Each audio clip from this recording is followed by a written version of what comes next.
பத்தியே உங்களோட முகப்புத்தகத்துல எவ்வளவு விஷயம் எழுதி கொண்டு போறீங்க. ஒரு பொம்பளை பிள்ளைய பத்தி ஐசோமாக்கு வைஃப் இல்லையா? நான் ஒன்றுதான் கொண்டு இருக்கேன். நீங்க எத்தனை கொண்டு வெளிநாட்டுல கொடுத்துருக்கீங்க எங்களுக்கு தான் தெரியும். நீங்க உதயமண்ட கட்சியோட வச்சு கொள்ளுங்க. நீங்க நினைச்சு கொண்டிருக்கீங்க உங்களுக்கு அரசாங்கத்திலே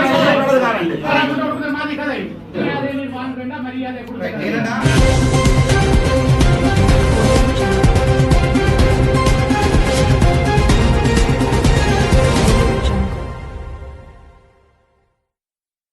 ஜோதிச்சு கதைங்க இல்ல நான் இந்த விஷயங்களை காய்ச்சி தான் பொலிட்டிக்கல் வந்தீங்க. நான் தான் தலைவர். நான் ஒன்று சொல்றேன். நான் கேட்டேன் இங்கே வந்திருக்கிறது உங்களோட கதைச்சிறவங்களை வந்து கூடுதலாக அந்தந்த திணைக்களங்களுக்கு தலைவர் அவர்களுக்கு நாங்கள் மரியாதை கொடுக்க தெரிஞ்சு கொள்ளணும். மரியாதை பெற்றுக்கொள்றதுக்கும் தெரியும். சரியா? அப்போ அந்த நேரத்தில் இப்போ இங்கே பெண் கட்டப்புங்கிற ஒரு பிரச்சனை வருது. அர்ஜுனா வந்து நான் சொல்றேன் இங்களை வந்து இந்த விஷயத்தை சரிவர தெரிஞ்சு கொள்ளாம நம்ம பேசணும். அதனால இது பூரணமாக தெரிஞ்சு கொண்டு அறிஞ்சு கொண்டு இதுக்கான முடிவுகள் எடுப்போம். அதுக்கு பிறகு இந்த டிசிஷன் எடுப்போம். அதனால வேண்டி நம்ம வந்து ஒருத்தரை வந்து தர குறைவாக பேசுகின்ற பொழுது அது வந்து நல்லமில்லை. என்கிட்ட பிறகு இவங்களோட தான் நம்ம வேலை செய்யணும் நாளைக்கு. அப்ப அந்த ஆட்கள் அதாவது இங்க இருக்கின்ற அரசு அதிகாரிகளோட நம்ம வேலை செய்யும். பழைய அபிவிருத்தி என்ன நாங்கள் விரும்பினாலும் மட்டும் இப்போதைக்கு தலைவராக இருக்கிறது சகாதேவன் தான். சரி, அது மாத்திரதா இல்லையா அல்லது அது நடவடிக்கை அது வேற இந்த குவாலிபிகேஷன் எனக்கு தெரியும். இந்த ட்ரேட் யூனியனுக்கு வேலை வேண்டதுக்காண்டி அரசாங்கம் கொடுக்கிறது மக்கள் அடிப்படையில் ஏற்கனவே போராட்டம் அது யார் எந்த ட்ரேட் யூனியனா அதுவா இதுவாங்கிறது அது வேற காரணம். மக்களுடைய முறைப்பாடு நான் பெருந்தெடுக்கிற அமைச்சருக்கு அனுப்பியிருக்கிறேன். அதால இந்த அமெண்ட்மெண்ட் செய்ய வேண்டாம் தான் நான் சொல்றேன். இந்த அமெண்ட்மெண்ட் செஞ்சிருக்கிற உண்டு. அதை வந்து அவர் சொல்றாரு தவிர எங்க இந்த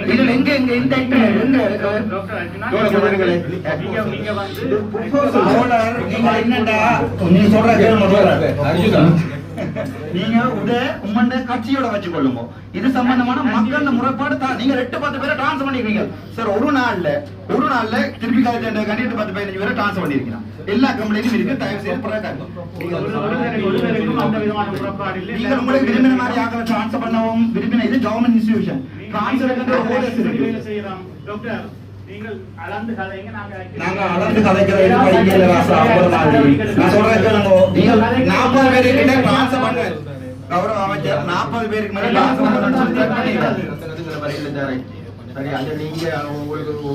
எனக்கு வந்து கம்ப்ளைண்ட் தான் சொல்றேன்.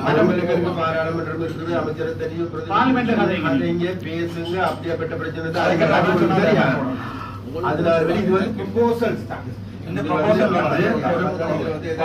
நிறைவேற்ற அதிகாரி ஒரு தலைவரை பொது வழியில வச்சு அவமானப்படுத்தக்கூடாது. அவர் வேணுமென்றால் மினிஸ்ட்ரி கம்ப்ளைண்ட் பண்ணலாம். நீங்கள் எந்த கட்சி உங்களுக்கு கிடைக்கல நாமினேஷன் அடுத்த ட்ரை பண்ணணும்.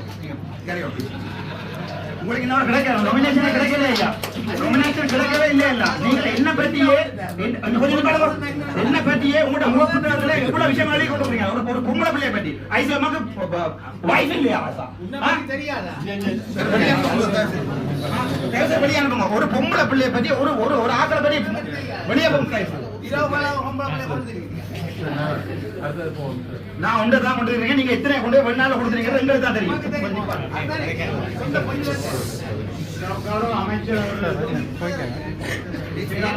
இன்வைட் பண்றீங்க. எது சம்பந்தமா தலைவர் சொல்லுங்க.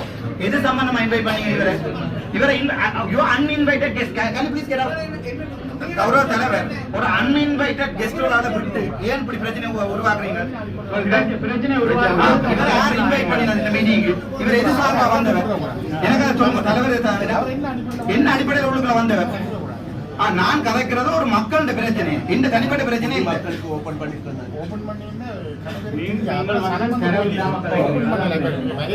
அதான் சொல்ல பாரு. இல்ல நான் ஒரு உண்மை இந்த இடத்துல சொல்றேன். சரியா?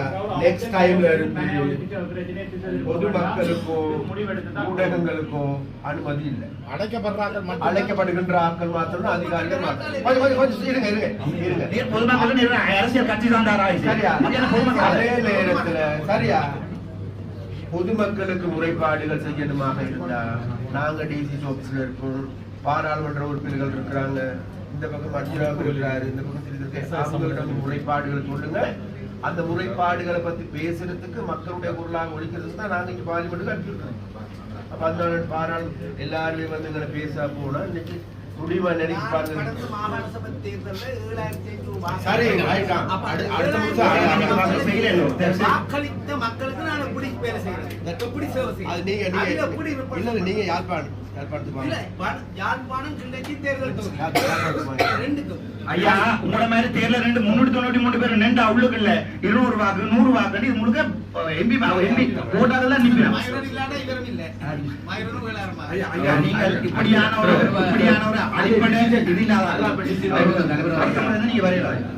கௌரவ தலைவர்களே, இதில் பல விடயங்கள் இருக்குது இன்றைய கலைக்கிறதுக்கு.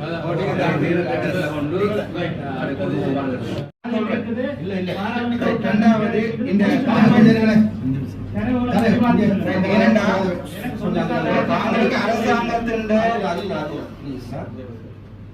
இந்த கதையை கேட்ட பெரிய கதையை கேட்ட நீங்க சொன்ன தகவல் அதான் நான் சொன்னது இப்படியே தகவலும் தவறு. மினிஸ்டர் போடுவோம் நான் எனக்கு இருக்கின்ற ஒருத்தருடைய தங்கச்சிக்கு தான் அப்படி அப்படி பிரச்சனை இருக்கு. அது சம்பந்தமான விசாரணைகள் அது அவங்களோட அந்த அமைச்சு மட்டத்தால போகும். இது என்னென்ன தலைவர் அப்படியான நேரங்கள்ல இப்ப நாங்கள் முழு கொமிஷனையும் கொடுக்கறதுக்கு டிஎஸ்சிட்ட இருந்து இவையிட கையில கொடுத்துட்டோம்னு சொன்னா அக்கௌண்ட் நாங்க யாருன்னு சொன்னா சம்பந்தப்பட்ட ஆள்கிட்ட தங்கச்சியும் ஆக்கும். அப்ப ஒரு சாகித்யகாரத்தனமா கதைக்கிறீங்க டாக்டர். நீங்கள் கௌரவ பாராளுமன்ற உறுப்பினராக எங்கட தங்கச்சி எங்க இருக்காங்க? எனக்கு தந்த முறைப்பாடு தான் விசாரிச்சு போட்டு வாங்க. இது சம்பந்தமாக இந்த பிரதேச செயலாளர்கள் எங்களுடைய கட்டாயத்தில் இது எல்லாத்தையும் நான் ஒரு தலைமைக்கு அதாவது வந்து நீங்க சிவகாரன்ட்ட கேளுங்க. நீங்க சொல்லலாம், நானும் சொல்லலாம். ஒரு தெரிவு செய்ய சொல்லக்கூடாதீங்க. மற்றது இரண்டாவது இங்க ஒரு அதிகாரிகள் தான் இப்ப இங்க வந்து பாராளுமன்ற உறுப்பினர் கைக்கே திருப்பி கேட்கிறாங்க சொன்னா நீங்கள் உங்களுக்கு நிக்க நினைச்சு கொண்டிருக்கீங்க. உங்களுக்கு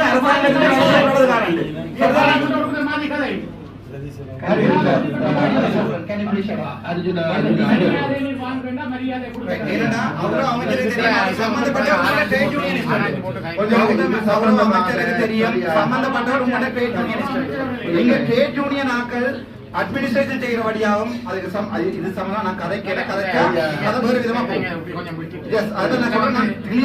இந்த விஷயத்தை கூட கதை அப்படி கிடையாது. முழுக்களையும் பாருங்க, அந்த காசையும் கூட்டி வந்து அங்க இருக்கிற 2,000 ஆகி அந்த தலைமை பதவியை தாக்கல் எடுத்துக்கொள்ளுங்க. அது வந்து நாங்கள் அது சம்பந்தமான அமைச்சரோட கதைச்சிருக்கிறோம். அவரு சம்பந்தமா இன்கொயரியும் போட்டிருக்கேன்.